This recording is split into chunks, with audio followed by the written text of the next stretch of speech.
Disgusting outsider!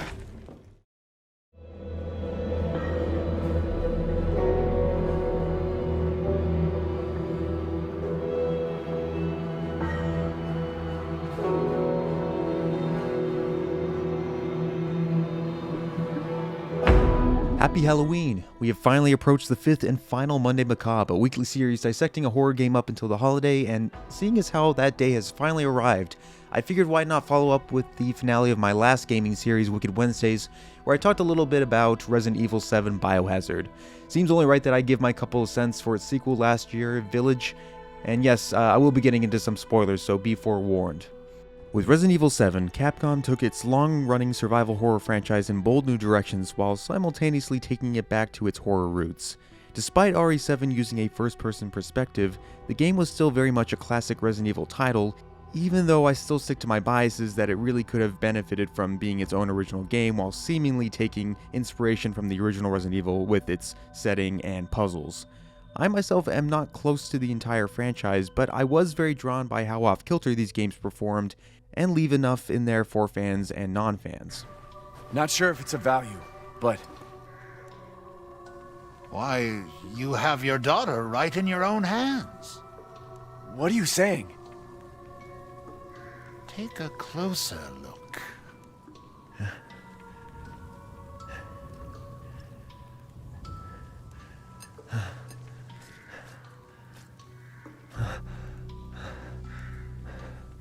With Resident Evil Village continuing what Resident Evil 7 started by retaining the first-person view, although this feature is actually optional now after later updates, this time it blatantly takes inspiration from Resident Evil 4 and the more action-oriented games in the series.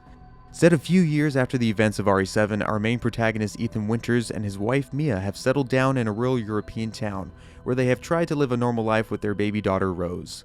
Unfortunately, their peace doesn't last too long, and after a shocking confrontation with the series veteran Chris Redfield, Ethan finds himself stranded in a mountain village with his daughter in the clutches of the villainous Mother Miranda and her 4 lords.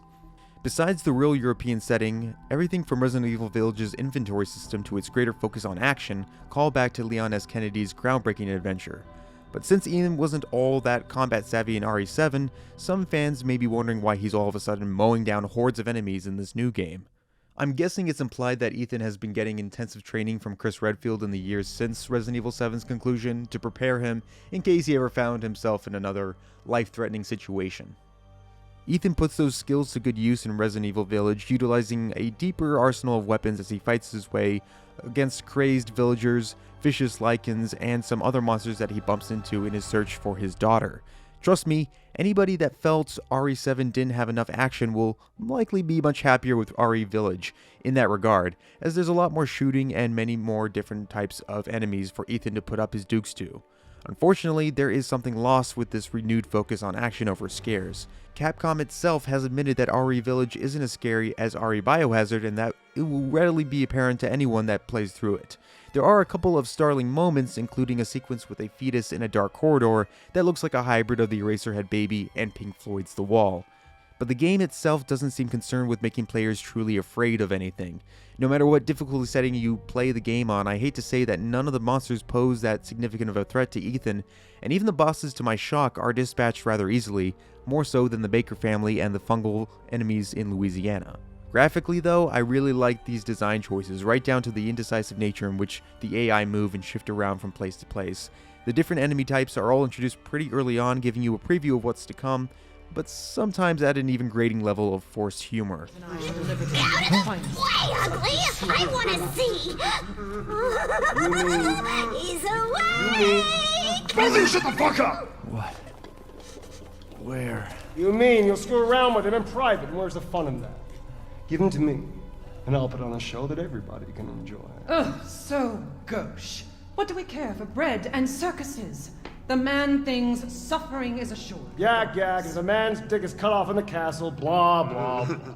And really, one of the other big letdowns in this regard is easily Lady Dimitrescu. She was not only heavily featured in the game's promotional materials, but she's practically become the face of the new game, thick juicy booty and all, even though her role is really overall not that important in the grand scheme of things. Much has been said about how Lady Dimitrescu stalks Ethan around her castle like Mr. X from Resident Evil 2, but once it becomes clear that Ethan can easily outrun and outmaneuver her and her mistresses of evil, she becomes infinitely less intimidating. But I still love ya.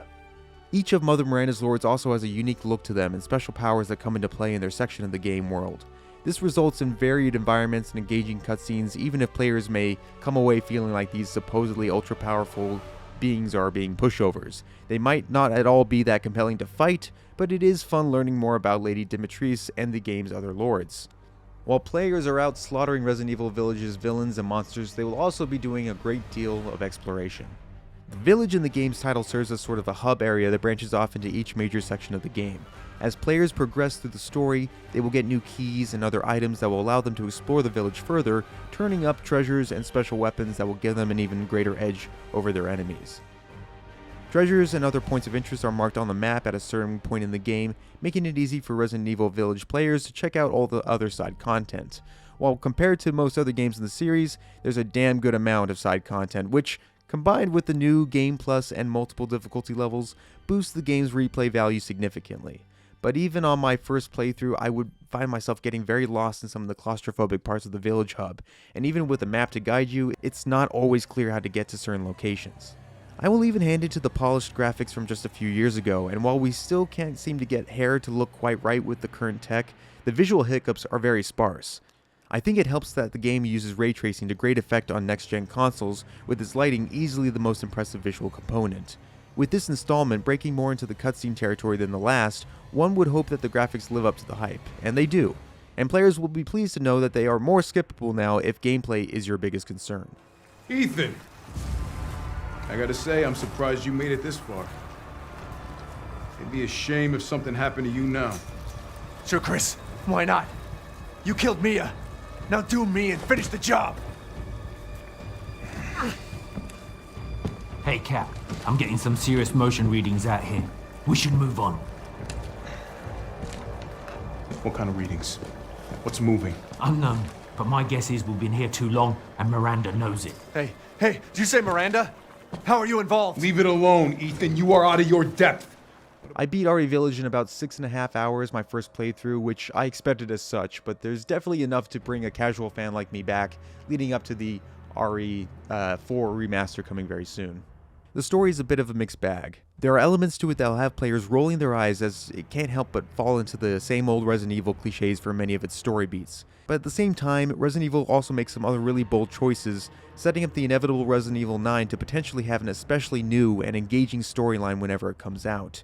It doesn't have the most engrossing or satisfying story in Resident Evil's history, and its more action-oriented approach is likely to disappoint some fans that enjoyed RE7's attempt at horror, but there's enough meat to chew with as a whole. If Capcom can genuinely devote everything it's got to the genre in their next title, we might have something that could really rival a PT-type game. Either way, I'm calling it a night. This has been fun, and thanks to so much of you for tuning in to this year's Halloween Monday Macabre series, and hopefully we'll catch up with you next October. Take care.